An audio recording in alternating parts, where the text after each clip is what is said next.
familia, os doy la bienvenida un día más a mi Odisea Literaria y hoy vamos con las reseñas de todo lo que leí en diciembre, que fue mucho. Así que esta vez de verdad que sí que voy a intentar con todas mis fuerzas ir bastante rapidito y sobre todo lo voy a hacer con la primera sección del vídeo, que digamos que van a ser los cuentos o álbumes ilustrados infantiles navideños que leí en diciembre, que ya sabéis que son mi nueva obsesión. En primer lugar, 24 historias para esperar la Navidad, de Anne Kaliki y Amélie Vidello. Es un libro de cuentos de Adviento, ¿vale? Hay 24 cuentos y la intención es que se lea uno cada día. La edición es absolutamente preciosa, además de la tapa dura, está profusamente decorado en el interior y todas las historias vienen con unas cuantas ilustraciones. Las historias son muy cortitas, ¿vale? Apenas 2 o 3 páginas por historia, de modo que no hay que dedicar mucho rato al día. Pero está chulo porque contiene bastante variedad. Tenemos las historias protagonizadas por Papá y Mamá Noel, por los ayudantes del Polo Norte. Después tenemos historias protagonizadas por animales y en último lugar tenemos las historias protagonizadas por personas, por niños humanos, y dentro de esta última categoría también encontramos mucha diversidad porque digamos que se nos enseñan diversos tipos de familias y los protagonistas también pertenecen a diferentes razas, diferentes etnias, con lo cual es todo muy diverso, además muy bonito en general y de verdad creo que merece la pena. También leí Capitán Navidad de Carl Newson y Tom Knight, que me ha parecido una historia súper imaginativa, colorida y muy divertida. Nos cuenta que los elfos de Papá Noel, antes de trabajar para Papá Noel, eran piratas, hasta que un día conocen al Capitán Navidad y se unen a su tripulación para repartir regalos a los niños en la noche de Nochebuena. La verdad es que a mí me encanta el tema de los piratas, así que me ha gustado mucho verlo mezclado con la Navidad de una manera tan imaginativa. Y mirad, esta escena del barco volando para repartir los regalos en Nochebuena me recuerda mucho a Peter Pan. La verdad es que es uno de mis favoritos. Este de aquí también tiene una premisa súper imaginativa, se titula Los elfos son lo peor, de Alex Whelan, que forma parte de una colección en el que hay otros títulos como Los unicornios son lo peor, Los dragones son lo peor o Los yetis son lo peor, pero se puede leer de forma autoconclusiva. Esta es la historia de Gilbert, que es un duende que se cuela en el taller de Papá Noel para demostrar que pese a que los elfos tienen la mejor fama, por lo menos en lo concerniente a la Navidad, los duendes también saben trabajar duro. Es una historia que nos plantea una situación de expectativas versus realidad y que nos habla del trabajo en equipo y de no asumir o presuponer ciertas cosas cuando en realidad no tenemos información verídica al respecto. Después tenemos Los elfos de Papá Noel, de María Menéndez Ponte y Marisa Morea, que nos cuenta que Papá Noel a 2 días de la Navidad se despierta en el Polo Norte con un tremendo resfriado y son los elfos quienes tienen que encargarse de acabar de ultimar los preparativos. Además de eso, también se nos plantea el pequeño misterio de si Papá Noel se ha puesto malo porque sí y luego se lo ha pegado a sus elfos, o si quizá hay alguien detrás de esa indisposición. La verdad es que ha sido muy divertido también y me ha gustado mucho porque está escrito en verso, en rima, y siempre me gusta mucho esa musicalidad que aporta. Y lo mismo sucede con Steve, el elfo de la Navidad, escrito por Billy Dunn e ilustrado por Ben Whitehouse, que también está escrito en rima. Además tiene unas ilustraciones preciosas y otra cosa que me ha gustado mucho es que entre los elfos también vemos mucha diversidad de tonos de piel, de tonos de pelo, no sé, creo que estas cosas están súper bien en los libros infantiles. Y además la premisa de este también me parece muy original porque Steve es un elfo que un buen día se levanta y se replantea el hecho de que los niños humanos existan, porque al fin y al cabo él no ha visto nunca ninguno, de modo que se cuela en el trineo de Papá Noel para ir a comprobar si los niños humanos de verdad existen. Y en un loco giro de los acontecimientos, él y una chica que está en la lista de los niños malos acaban ayudándose mutuamente. Podríamos decir que el mensaje final nos habla de la importancia de compartir y de ser bondadosos. Alba y Papá Noel, de Maren Chielta-Zu, también es un libro en formato Adviento para niños bastante pequeñitos, ¿de acuerdo? Cada premisa es muy cortita, nos cuenta qué está haciendo la familia de Alba cada día de diciembre y al final pues nos anima a buscar ciertos elementos en las ilustraciones y creo que está muy guay porque eso que nos anima a buscar nos hace fijarnos bien en las ilustraciones y explorar cada detalle de verdad, algunas de las ilustraciones ilustraciones navideñas infantiles más bonitas que yo he visto. O sea, a nivel visual y estético este libro me tiene completamente enamorada, y eso, creo que la dinámica de animar a los niños a buscar cosas por la imagen o a contar cuántos regalos de color verde hay y esas cosas ayuda a enseñar y hacer algo lúdico a la vez. Después tenemos Los juguetes mágicos de la familia Claus de David Litchfield, que es una de esas historias del origen de Papá Noel. Nos presenta a Nico, que trabaja en la juguetería de su familia con sus 3 tíos. Un día de repente toma conciencia de que no todos los niños pueden disfrutar de tener juguetes, cosa que le parece muy injusta, y bueno, pues a partir de aquí vamos a ir viendo cómo acaba repartiendo regalos entre todos los niños el día de Nochebuena y algunas otras tradiciones navideñas que nos van a sonar mucho. Y también nos habla de otros temas muy habituales en las historias navideñas infantiles, como son la gratitud, la generosidad, la familia, la amistad y el trabajo en equipo. Y por último, en esta sección infantil ilustrada, esta joya, que es un poco diferente porque no se trata exactamente de un cuento, sino que es más bien un libro de no ficción que nos enseña un montonazo de cosas sobre la Navidad. O sea, de verdad es infantil, pero yo como adulta he aprendido muchísimo, me ha parecido súper interesante y me ha dejado con ganas de seguir aprendiendo más sobre la Navidad. Os estoy hablando de Navidarium de Rena Ortega, que también tenéis disponible en catalán y en gallego con la editorial Cumio. Como os digo, nos cuenta el origen de las festividades de la Navidad, el origen del nombre Navidad, nos habla de quién trae los regalos en los distintos países del mundo, distintas tradiciones que se celebran en diferentes países, nos habla de películas clásicas navideñas, de libros clásicos navideños, nos habla del origen y el significado detrás de algunos símbolos navideños súper típicos que hemos visto 1000 veces, pero que a lo mejor no nos hemos parado a pensar por qué son adornos o símbolos navideños, como la corona de acebo, el roscón de Reyes, el origen del roscón de Reyes, el tronco de Navidad, no sé, un montón de cosas y de detalles súper interesantes en una edición además súper ilustrada. O sea, tiene 1000 ilustraciones en cada página y de verdad que es que me ha gustado muchísimo. Tengo una versión de este libro, podríamos llamarle en versión adulta, y me muero de ganas ahora de hincarle el diente. Esta es una de mis páginas favoritas, como os decía, las películas clásicas navideñas y los libros clásicos navideños. De verdad que es una joya que merece mucho la pena, tanto para pequeños como para adultos. Seguimos con la literatura infantil, pero ahora paso allá a libros, novelas.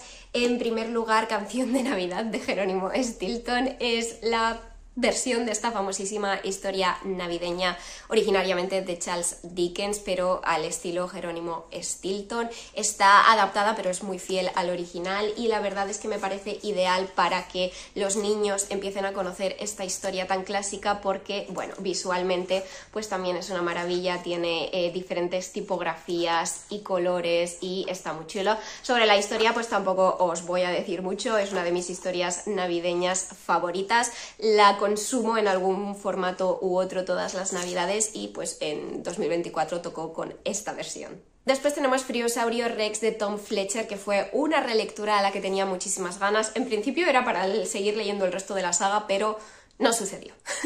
Releí el primero y ahí me he vuelto a quedar, pero bueno, no pasa nada porque la verdad es que es una historia preciosa. Es la historia de William, un niño que va en silla de ruedas y que está obsesionado con los dinosaurios, de modo que le pide a Papá Noel un dinosaurio. Y curiosamente, Papá Noel le concede su deseo porque la mañana de Navidad se encuentra al Friosaurio Rex en su salón. Y es básicamente la historia de cómo William y el friosaurio se ayudan el uno al otro a dejar de sentirse solos. Además de eso nos hablan de la familia, del amor, de cómo enfrentarse a los abusones y de cómo sobrellevar ciertos baches duros y difíciles que a veces la vida planta en nuestro camino, además evidentemente de Papá Noel, el Polo Norte, sus elfos, etc. Además, no sé, la narración de este libro tiene algo especial, está increíblemente cuidada y creo que posee una cualidad musical innegable. No en vano Tom Fletcher, el autor, es músico. Además, las ilustraciones son una maravilla, me han encantado y creo que transmiten muy bien esa alegría e ilusión de la Navidad.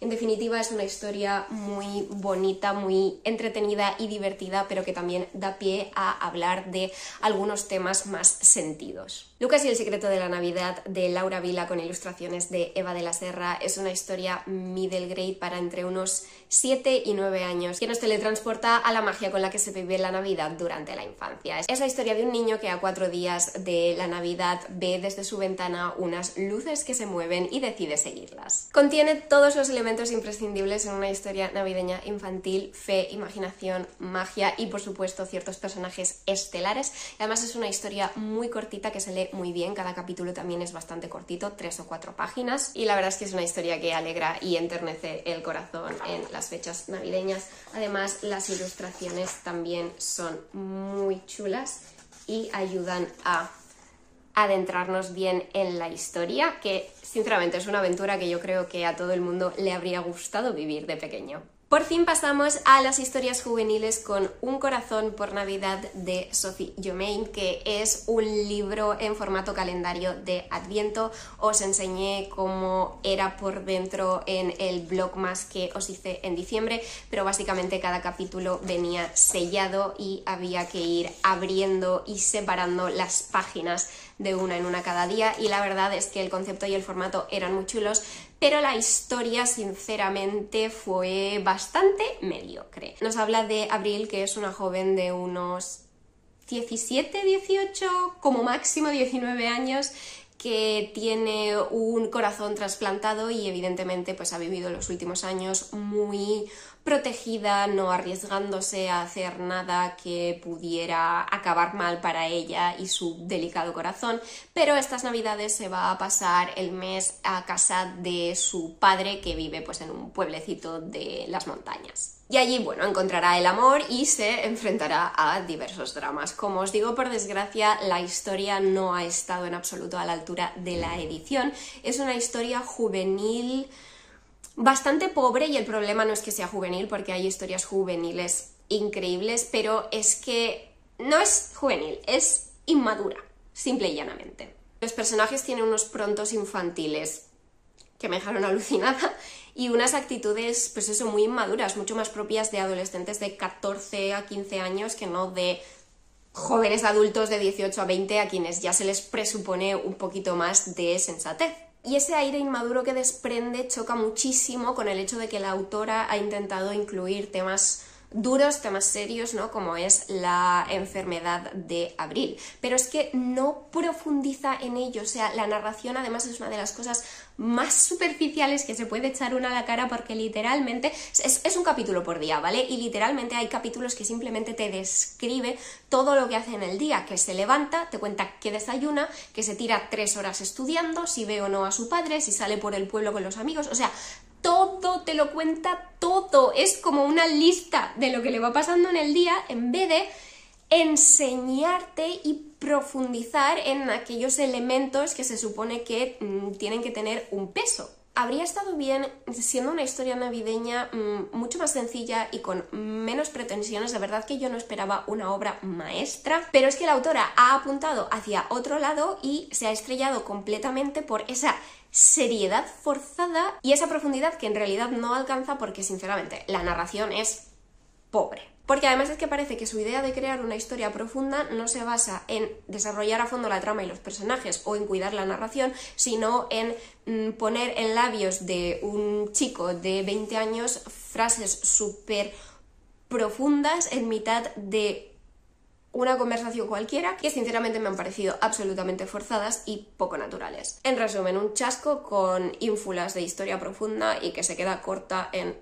todo. La siguiente historia de la que vamos a hablar es Inesperadas Navidades de Cherry Chick, que es la segunda parte de Imperfectas Navidades, que leí en 2023 y me encantó, así que tenía altas esperanzas puestas en este segundo libro y la verdad es que me ha gustado, pero para mí personalmente no ha llegado a la altura del primero, aunque soy consciente de que hay mucha gente que opina lo contrario, que este es mucho mejor que la primera parte. El caso es que es un buen libro. A los personajes Avery y Asher ya los conocimos en ese primer libro, donde me llamaron la atención atención, así que tenía ganas de su historia, y en términos generales el paso de su amistad a algo más no me ha decepcionado. Creo que además el cambio de escenario, el primer libro se ambientaba en un hotelito en pleno Nueva York, en cambio esta segunda historia se ambienta en un hotel rural rodeado de nieve, con paseos en trineo, con tazas de chocolate caliente. Creo que ese cambio de ambientación ha estado estupendo. Y ya os digo, la historia de amor me ha gustado y el toque navideño, pero esta historia contiene un elemento que para mí no es navideño y creo que no pega nada con una historia navideña de estas características, o al menos con lo que yo busco en una historia navideña. Es un elemento que sinceramente me ha dejado mal cuerpo en varias ocasiones, me ha hecho sentir el corazón en un puño, por motivos que, como os digo, yo no asocio a una historia navideña, porque es un elemento que yo creo que perfectamente podría exigir un aviso de contenido y, repito, eso es algo que yo, personalmente, yo no asocio a las historias navideñas, porque además es que me ha parecido muy realista. El caso es que Avery es creadora de contenido en redes, digamos, y pasa algo relacionado con esa faceta de su vida que, sinceramente, pues me ha dejado muy mal cuerpo.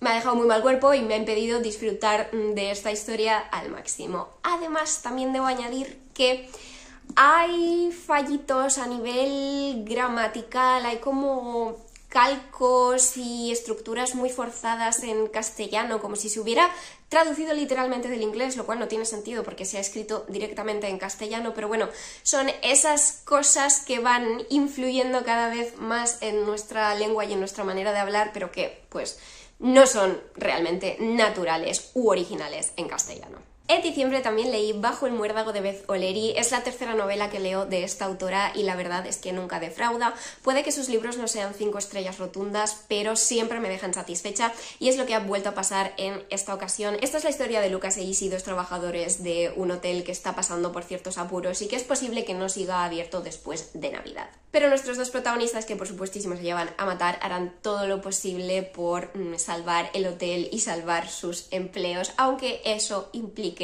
tener que pasar más tiempo juntos del que les gustaría. Además de esa ambientación en una Inglaterra más rural, este libro tiene todo lo que solemos pedir: la tensión y las pollas de un Grumpy Sunshine de manual, el doble punto de vista e incluso referencias frikis. O sea, es que en este libro incluso se menciona a Sarah J. Maas. Lo malo es que también tiene alguna cosilla que puede no gustar tanto, o al menos a mí, véase los problemas y dramas derivados de una enorme falta de comunicación y de asumir constantemente lo peor el uno de la otra. No obstante, es una historia tierna con su puntito navideño que tampoco es excesivo, unos secundarios entrañables. Me gusta mucho siempre la ambientación en los hoteles porque entre huéspedes y trabajadores se puede montar muy buen elenco, y el necesario final feliz.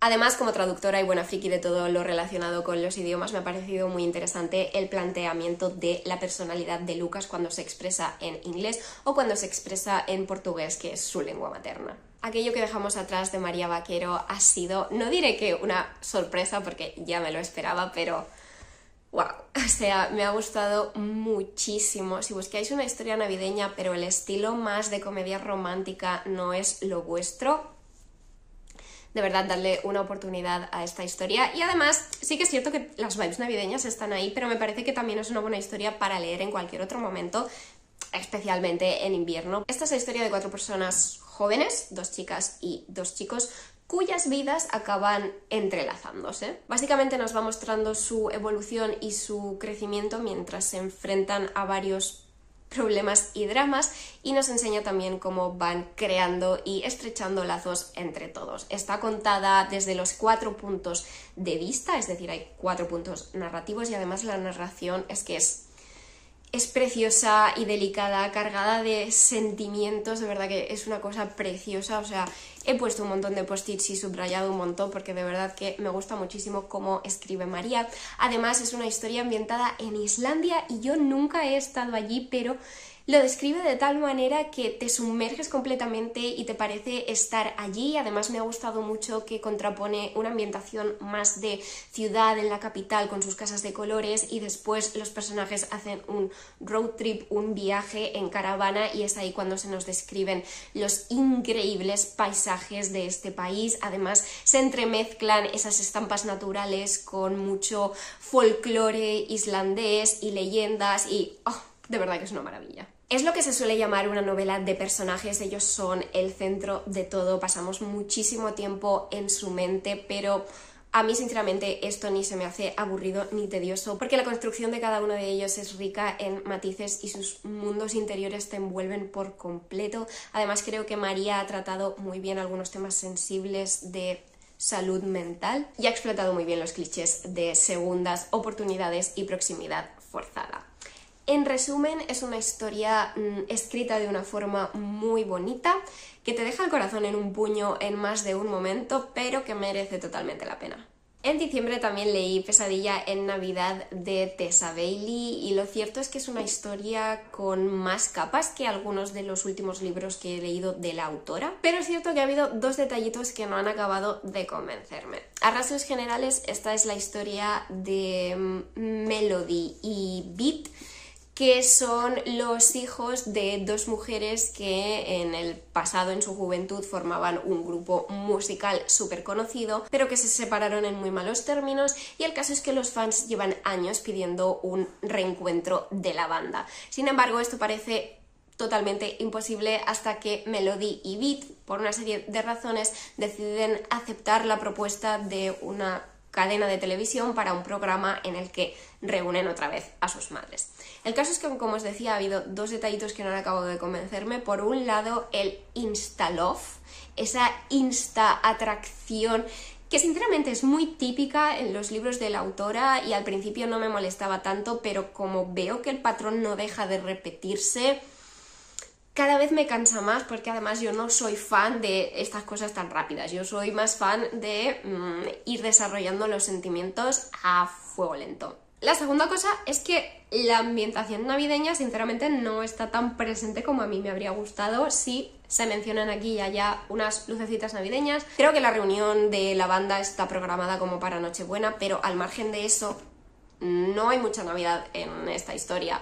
La otra historia navideña de la autora, Un escaparate navideño, también tenía sus cosillas, pero la ambientación navideña de aquel era impecable. No obstante, los personajes me han gustado bastante, sí que me parecen diferentes a otros protagonistas de la autora. En general tienen bastante buen desarrollo, aunque de nuevo me ha molestado el temita del insta-love, y también me habría gustado que se profundizara más en la amistad y la relación entre las madres, aunque bueno, en términos generales todo el rollo de volver a reunir a la banda funciona muy bien como hilo conductor, porque además nos permite explorar tanto el pasado como el presente de los personajes y así llegar a conocerlos bien.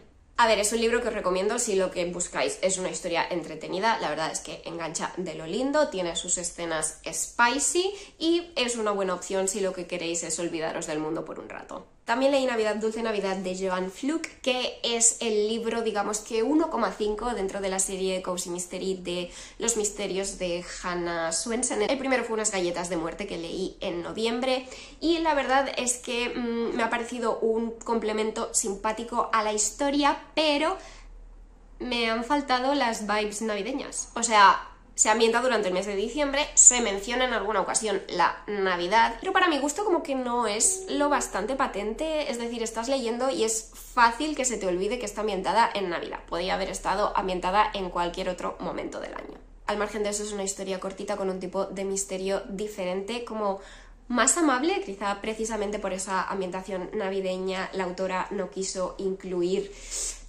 lo violentos que pueden ser los misterios en el resto de libros de la serie. Y bueno, la verdad es que siempre está bien volver a pasar un rato con Hannah y disfrutar de las recetas de dulces que se intercalan entre los capítulos. A ver si algún día pruebo alguna, la verdad. Y bueno, como os decía, es una adición simpática para la colección, pero no me parece imprescindible. Aunque esto no os lo toméis al pie de la letra, porque todavía me falta leer las siguientes novelas propiamente dichas de la serie y ver si pues realmente se hace menciones importantes a lo que sucede aquí. Lo siento muchísimo porque se ha acabado la hora de comer de los de las obras en la calle. Espero que el ruido no os moleste mucho, espero que no lo oigáis directamente, vamos a cruzar los dedos. Pero bueno, ya queda muy poquito. La siguiente historia de la que os quiero hablar es The Christmas Tree Farm de Lori Gilmore, que es la tercera entrega en esta serie de romances contemporáneos que se titula Dream Harbor y que de verdad se están convirtiendo en un lugar seguro. Este en concreto para mí está en segundo lugar. Mi top 1 es el segundo libro, el de The Cinnamon Bun Bookstore, Y luego vendría este, y en tercer lugar el de The Pumpkin Spice Café. Tenéis las reseñas de esos dos primeros en el wrap up de noviembre por si os interesa. En esta tercera entrega nos encontramos con Kira, que es un poco Grinch, un poco gruñona, es una niña rica, consciente de sus privilegios y que se siente culpable por ellos. Y también tenemos a Bennett, que es el hermano de Jenny del primer libro, y es un hombre con una tendencia excesiva a ayudar a los demás, cualidad por la que se han aprovechado de él varias veces. El caso es que entre ambos surge como una atracción instantánea, pero intentan no hacer caso de ella por varios motivos. Uno de ellos es que Bennett solo está allí temporalmente para visitar a su hermana. Pero luego entra en acción el cliché de proximidad forzada cuando una tormenta de nieve los atrapa en la granja de árboles de Navidad de Kira y bueno, pues pasan mucho más tiempo juntos y pasan cosas. Si os suelen gustar las historias románticas navideñas al estilo Hallmark y os preguntáis si esta está a la altura y os va a dar lo que buscáis, sí. Y es que en realidad no hay mucho más que decir, es una historia de amor disfrutable, con paisajes nevados, con chocolate caliente, con amistad. Me encanta como el sentimiento ese de familia encontrada que se crea también en todas estas novelas. Hay también cierto misterio enterrado que le añade un toquecito. Tenemos a la damisela en apuros que por una vez en la vida quiere sacarse ella sola las castañas del fuego, y tenemos al caballero de brillante armadura que tiene que aprender que no es su responsabilidad ni su obligación rescatar a todo el mundo. Así que nada, que me ha gustado mucho, que os lo recomiendo, y yo tengo muy claro que en cuanto salgan los dos siguientes de la serie me voy a lanzar de cabeza. En penúltimo lugar, La bruja de la boda de Erin Sterling, la tercera parte de esta trilogía de romántica paranormal protagonizada por brujas y brujos, y la verdad es que debo decir que creo que este tercero es posible que sea el mejor de los tres, por lo menos a nivel de construcción de la historia. Sigue siendo una historia navideña más o menos sencilla, que nos da lo que esperamos y buscamos en esta clase de libros navideños, pero no sé, me ha parecido que tiene algo especial, algo extra, una cierta vulnerabilidad y ternura que no recuerdo en los libros anteriores, aunque es cierto que puede deberse simplemente a mi mala memoria. Por un lado es la historia de Bowen, que es un brujo solitario que vive en una cabaña en una montaña galesa y se dedica a investigar por su cuenta la magia oscura y ancestral. Y luego tenemos a Tamsin, que es humana, no es bruja en esta ocasión, pero que sí que tiene relación con el mundo de los brujos porque se dedica a encontrar objetos hechizados o malditos y los vende al mejor postor, sinceramente. Y al principio de este libro Bowen la contrata. De modo que su relación empieza ahí y me ha gustado mucho cómo vamos viendo la evolución, primero a través de los correos profesionales que van intercambiando, pero tú como lector ya vas viendo que empiezan a meter cosas personales en esos emails. El caso es que se encuentran en persona en la boda de brujos del siglo en Tywell House, que es una casa que se supone que está maldita, y digamos que por culpa de un hechizo que sale mal se ven teletransportados al pasado, a la celebración de Yule de 1958, y tienen que averiguar cómo regresar al presente. Los personajes me han encantado. Bowen y Tamsin son polos completamente opuestos, pero me ha gustado mucho cómo se va desarrollando su vínculo. Además, he apreciado mucho que esté narrado desde los dos puntos de vista, porque me derrito cuando tenemos a personajes como Bowen, ¿no?, que es el hombre rudo y solitario, pero que bebe los vientos por el personaje femenino. Estar dentro de su cabeza y ver cómo piensa en ella y lo que piensa de ella. Es cierto que no se ha llevado las 5 estrellas redondas porque al final me ha faltado alguna explicación extra y un poco menos de ha sido cosa de la magia y ya está, y te lo tienes que creer. Me cuesta creérmelo. Pero es así, las últimas páginas han sido pura serotonina al ver reunidas y unidas a las 3 parejas de esta serie de Gravesglen, que de verdad me ha gustado y necesito más comedias románticas brujeriles, por favor. Y en un dramático giro de los acontecimientos, el último libro del que os voy a hablar no es navideño, porque resulta que en diciembre me acabé por fin Morth de Terry Pratchett, que ya lo había empezado creo que a finales de noviembre, pero sentía que no era el momento, así que lo dejé un poquito aparcado. Y bueno, ha sido mi primera toma de contacto con Terry Pratchett, cosa a la que le tenía muchísimas ganas. Era un autor que hacía tiempo que quería leer. Y no ha sido un desastre, pero también podría haber ido mejor. Asumo parte de la culpa y de la responsabilidad en esto porque, como ya os digo, me parece que no lo leí en el momento adecuado. Además, lo retomé en diciembre justo cuando Dani, mi marido, bueno, pasamos la noche en el hospital, él estuvo ingresado y tal, de modo que, bueno, pues como que yo no estaba en el estado mental más adecuado. Pero me esforcé un poco a seguir leyendo porque era el último libro que me faltaba por acabar de mi lista de libros que me quería leer sí o sí en 2024, así que creo que no os lo he dicho, pero Morph es la primera entrega dentro de la saga de La muerte del mundo disco de Terry Pratchett y está protagonizado por Mortimer, que es un joven pues bastante patoso que digamos que no encuentra su sitio, no encuentra ninguna profesión a la que dedicarse hasta que un día la muerte llama a su puerta y se convierte en su aprendiz. A ver, es un libro bastante peculiar, tanto por la trama como por el estilo y el humor del autor.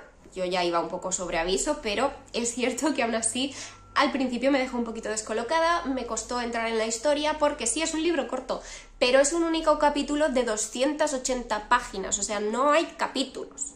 Sí que hay como separación entre algunas escenas, pero de todas maneras a nivel mental es como que no avanzas si no ves qué pasan los capítulos. A pesar de eso es cierto que llegados a cierto punto me metí más de lleno en la historia y me fue más fácil ir avanzando de seguido.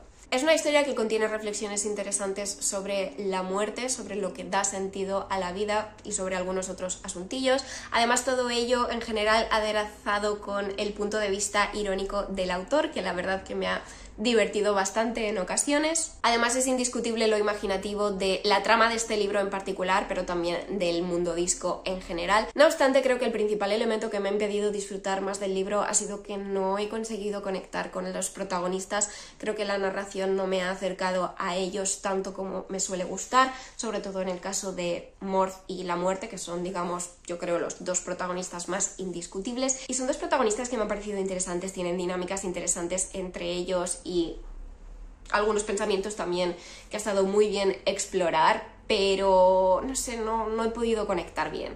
No obstante, es un libro que creo que se beneficiaría mucho de una relectura, a ser posible en condiciones mejores de las que he tenido durante la primera lectura, porque creo que eso me ayudaría a apreciar detallitos y cosas que seguramente se me hayan pasado por alto en esta primera lectura. Y ya hemos llegado al final de otro larguísimo wrap-up, espero que os haya gustado. Si os habéis quedado hasta el final, muchísimas gracias. Me encantaría que me comentarais cuál fue vuestra última lectura de 2024. Además, recordad todas esas cositas con las que me podéis ayudar mucho, que es dando like, suscribiéndose, activando la campanita y compartiéndolo con alguien a quien creáis que le pueda gustar. Pero eso es todo por hoy, nos vemos muy pronto en un nuevo vídeo.